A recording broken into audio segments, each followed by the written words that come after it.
Okay, Monday morning in the kingdom, and it's chilly willy out here. Yes, it's plus 11 Celsius, but feels like plus 10, but it's a chilly one. Yes, on the yo-yo scale, plus 52 Fahrenheit, but feels like plus 51.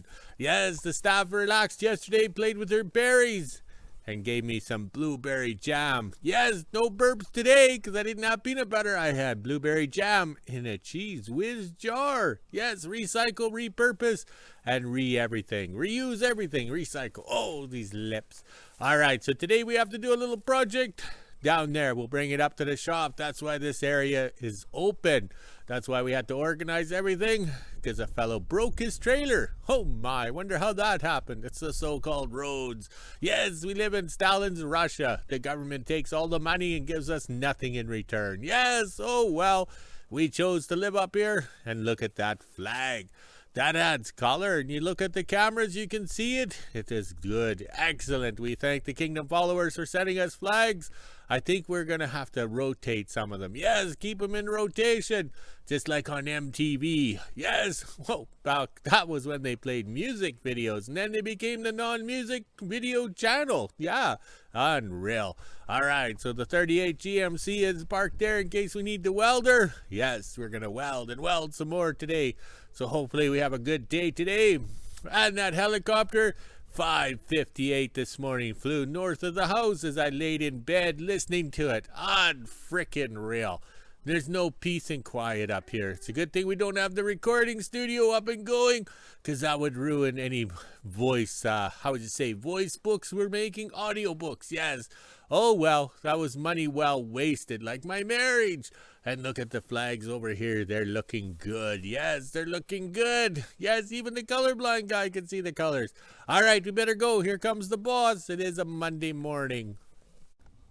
Okay, just about lunchtime in the kingdom, and I spent most of the morning on the computer and hitting the print button because we have to document all this in case I lose my memory or I die and this stuff is sold at my estate auction and the person gets all the paperwork. Yeah, and then they know what's going on. All right, so over here, we got to change out that lower control arm bushings. Well, if we're doing the top, we might as well do the bottom. And just like my spider senses, we're tingling. Okay, these two bolts over here come loose, tap them out, no problem. We have two bolts over here that turn but won't come out of the rubber because they're rusted right in. And of course this one over here broke. So when this, we'll have to flip this front end upside down, reach in with the zip cut blades and waste the bolts. Yes, but we are new bushings and new bolts too, because we knew that this would be a problem. You got to remember 1969 till now, that's a long time ago. Also too, with this lap joint that they're doing here, all right, I imagine in the salt of the roads and stuff, these Camaros don't last very long, because I imagine the rust gets right in there and rust big time, and this thing would swell up, as they say. So I'm kind of glad Dad never did get this on the road, because now I can actually work on it. All right, let's do a few loose ends and then we can have some lunch and then we begin the work day. Okay, it's gotten really windy out here. I'm not sure if we can weld because we got a broken hitch on this travel or cargo trailer from Alberta. Yes, the guy comes here for the summer and all he has to do is get home, but the road's so rough it kind of took a licking. All right, let's drag it up to the shop using the loader. Okay, use the loader, no problem, but we've done this lots. We used the fork with the ball in it. Yes, cutting holes in the forks was a popular thing back in the day, and we did it all the time. Yes, now they'll shut your forklift down if you have a hole in the fork. All right, this is your standard basic cargo trailer, mass produced or whatever, cheaply built. Okay, this fellow comes up here every year, so he spends the summer at his cabin. And there's no sense buying anything fancy because the road will destroy it. So you buy these things, use them, they're disposable, and then you get rid of them. And then when it goes back to Alberta, it can be a shed on the farm. The garden tractor will fit nicely in it. So what's happened, as usual, is it broke right in here. Underneath, we'll have to cut that sheet metal back of the glossy stuff to make it look pretty. Okay, so we'll be cutting that back. We'll photograph that. But over here, there's no supplies in WHO-ville, so the fellow had to run to Thompson quickly to get supplies. Yes, yeah, nothing on the shelves. Remember, the staff had a full-time job at the store, and the new temporary manager come in and reduced their hours down to three hours a week. So full-time, and then you wonder why you can't sell product. Well, it's not on the shelf. So he brought the trailer over, missing a pin. But that's normal. these spring suspensions fall over on the road. Like, the road's so freaking rough, but I have extras here from the trailers we've wrecked and fixing them up and everything like that. And the axles has a slight bend in it, but that's no problem because this will get him home. All he did was make a quick trip over the road to Thompson to get some supplies that could have been purchased here, but nothing on the shelves. So he had to hit a pothole or whatever, bent the axle, and then go to change out the wheel nut, right? It breaks off, everything like that. So the easiest way to fix this is you order tires and rims from Princess Auto. Yes, Princess Auto. So to get home, he's ordered 2 rims and tires from Princess Auto, and they've mailed them here. Yeah, they mailed them. So for him to buy tires, whatever, and have the tires shipped here, and then get the local guy with a tire machine to put it on, and rims and everything like that. So it's faster and cheaper to buy 2 tires from Princess Auto, have them mailed here, and then put them on, and this will get him home. And then he can use this as a spare, okay? Because the new tires he puts on will just wear. But this trailer is now a garden trailer. Like, it's a garden shed once he gets home. Like, his fellow smart, he comes up here every year. He knows that the road is getting rougher and rougher each year, so he knows not to waste money on it. So all we're going to do is a little bit of Welds, and I can taste the beer already for him.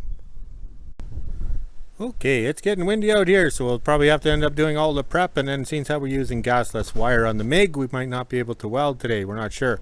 Alright, so this is what it takes is to put a simple bolt in. You can't just lift it up and get the bolt in because everything went up. The dead giveaway was both shackles were pointing up and there was no tension on them, okay? So to put a bolt in there, you remove this one, and then you jack the trailer up, and then you got to force this one down to get those ones back in or whatever.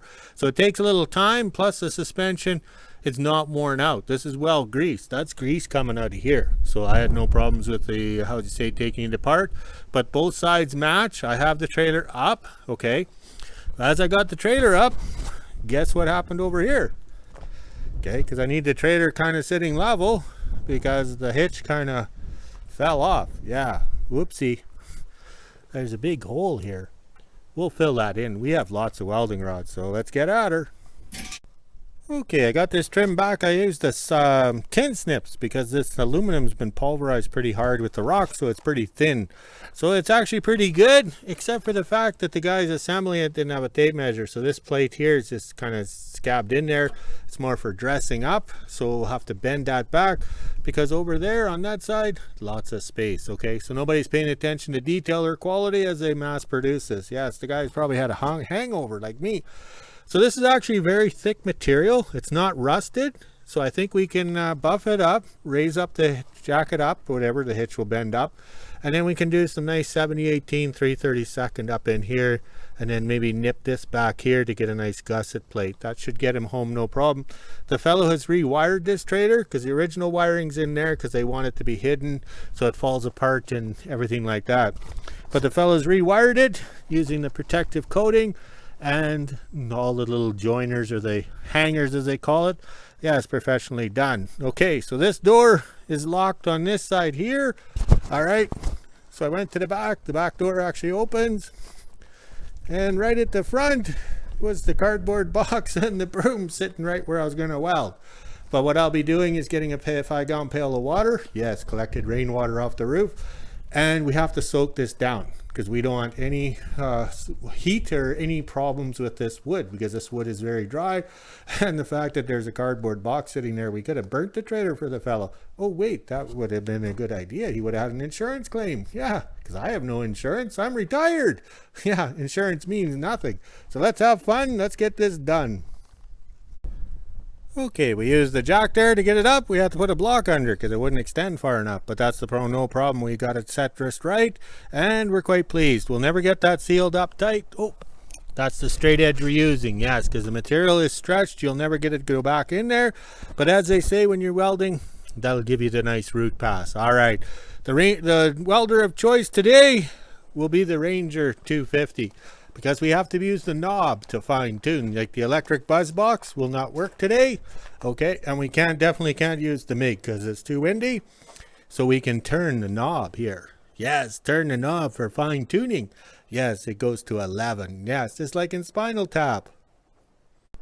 Okay, that wind's unreal when you start welding. The sparks go everywhere, every which way, but where you want them to go, or where you're, how would you say, not expecting.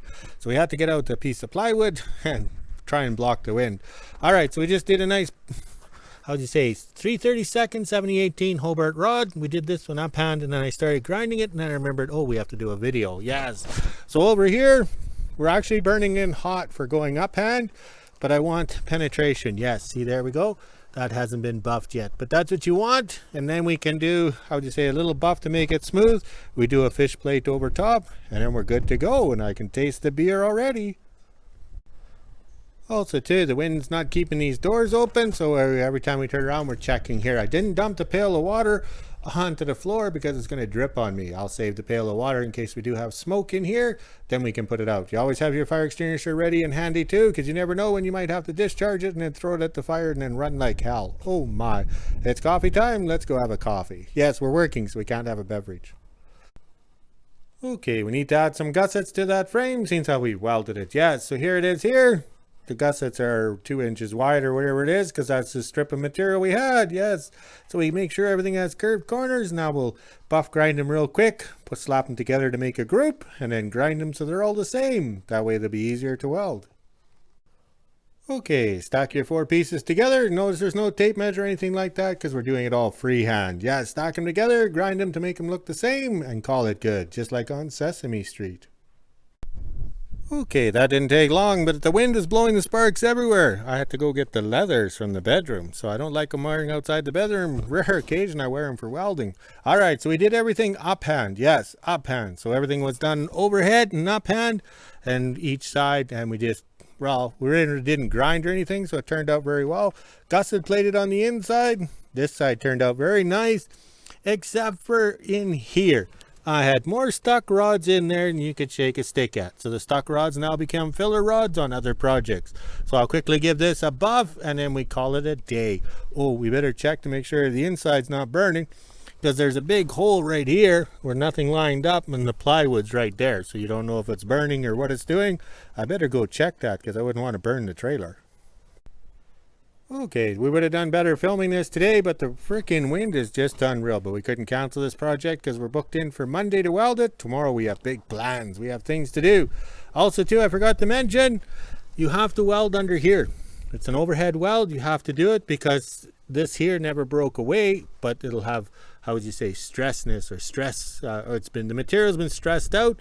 So make sure you weld in here. Like I've done, how would you say, to join it in and do overheads here. Okay, you have to do it on all 4 patches, that way you know it's for sure. And the reason why it broke there is they put a weld right here at the factory, and then the roads are so rough up here, the truck will be going up and the trailer will be going down. It's like a roller coaster, so it's really hard on it. And the roads, they don't mark the roads, so you'll be driving along, it'll be smooth. They'll put a diamond or a thing saying, you know, caution, this road part is rough. It's not.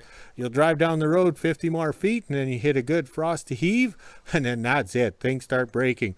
That's why tourism is dying off up here, because why are people coming up here and wrecking everything they own? Like, I wouldn't bring a boat and motor up and, you know, travel over this road. It's gotten so bad. You're guaranteed damage. Okay, we fixed a lot of people over the years. Plus also too, we've gotten a lot of vehicles left behind in trailers that I've acquired and ended up buying. That's how we have a motor from New Jersey and a 350 small block Chevy from Wisconsin. All right, we're done. Let's get this thing moved out of the way and see what the boss has planned for us. Okay, if the wind noise isn't too bad, insert the video here of the grader getting pushed back in front of the shop, because hopefully this week the parts arrived. Yes, from Sir Rodney in the south.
Okay, I checked my minutes and we're short a few minutes to make it a full 20-minute video for everybody to get the good nap.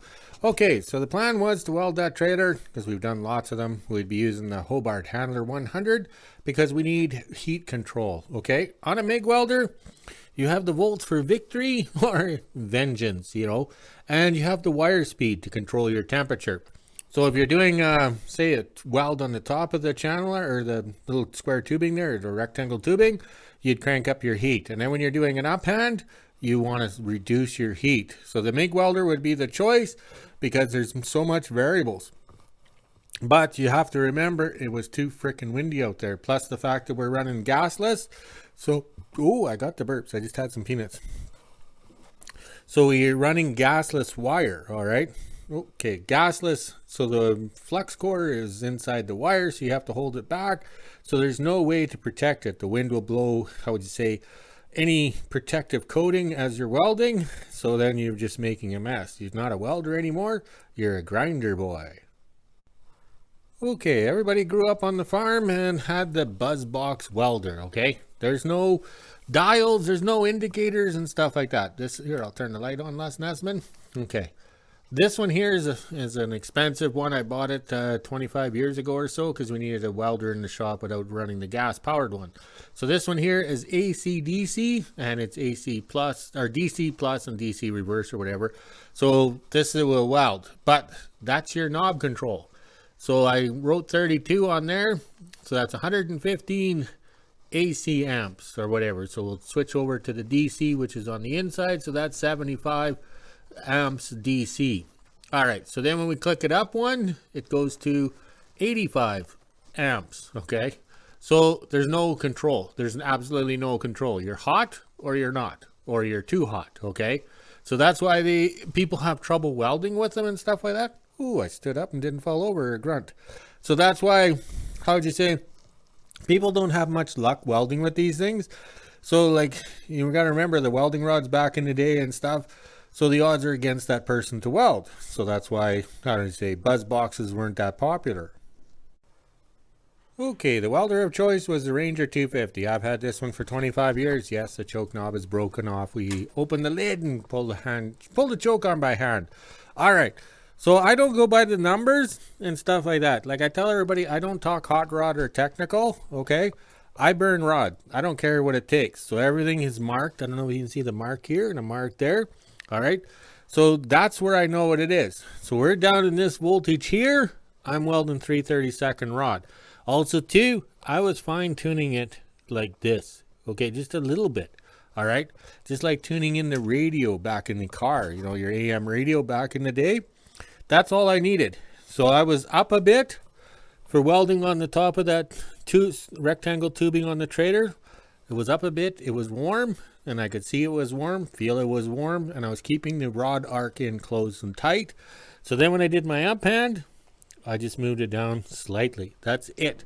That's all you need. So I don't know how much amperage dropped or whatever in that little movement, but that's all I needed. But the thing is, I've welded with this welder for over 25 years, so I know what it can do and what it's capable of, eh? And plus also too, when you got all this cable strung out, okay, that's drawing current or using up current power, whatever you want to talk about, say. You gotta remember, I'm colorblind, so I stayed away from electrical. But the main thing is, we had the right welders. We could choose from the welders here to do it, and we did it, and that wind is unfreaking real. I can hear the flags slapping or crackling when I'm in the house there when I was checking the minutes. All right, I think we have enough minutes. I think we learned a little bit about welding. It's sad that it was too windy today. We could have done some more details, but guess what? The road's so rough, there will be another trailer come along. And then the YouTube subscribers and the Kingdom followers can see me perform magic for beer. Yes, gotta have a beer. Oh, wait, I better go get one. It's after 5. Monday morning in WHO-ville, and it's just after 9 a.m. and as you can see, the sun is shining. It is kind of smoky out here right now, but there's a bit of a wind, so no sandflies. This is the temperature we're sitting at right now. It's 15 degrees Celsius, which is 59 degrees Fahrenheit. We even have the feels like on the bottom, but it does feel a lot cooler because of the wind. Now it's time to head inside, let the dogs out, and make breakfast. 1 p.m. and I'm just finishing up lunch. I had craft dinner today. It was actually pretty good. This is the temperature we're sitting at right now. It's 22 degrees Celsius, which is 71 degrees Fahrenheit. We even had the feels like on the bottom. As you can see in the background, it is pretty windy out here right now. At least there's no sandflies. Now it's time to head inside, let the dogs out, and then at 2 p.m. I'll go up and do mail, then head to the kingdom. Almost 2 p.m. and I just got the quad out. Now I'll head up and do mail, then go over to the kingdom and see what my dad's up to. Pretty sure we're not doing anything today, so let's get going. Just after 2 p.m. and I made it to the kingdom. There was nothing in the mail today, no bills or anything like that, which is good. Now I'll head down to the shop and see what my dad's up to. As you can see behind me, it sure is windy out here today, so let's go see what he's doing. Down at the shop now, and it looks like we're not doing anything today. My dad is just doing some repairs on this trailer here. As you can see, it's in pretty rough shape, but my dad will get her fixed up. Right here is where it's broken on either side. It looks like the one part went up and the hitch went down, but my dad will get it fixed, no problem. Now I can head inside, grab my dog treats, and go back to WHO-ville and do the weather at 5. 5 p.m. and this is the temperature we're sitting at right now. It's 25 degrees Celsius, which is 77 degrees Fahrenheit. We even had the feels like on the bottom. As you can hear in the video, it is still pretty windy out here, and there's some smoke off into the distance, but at least there's no sandflies. Now it's time to head inside, make supper, and end my day. Okay, I was a social butterfly at 7:30 already, and that beverage was tasting good. Look at the clouds, or the smoke has rolled in, the sun is blocked out. All right, let's quickly walk the dogs, drink some more, make a video, and we'll talk to you later. Oh my, I can't believe it's so late. All right, we'll talk to you later.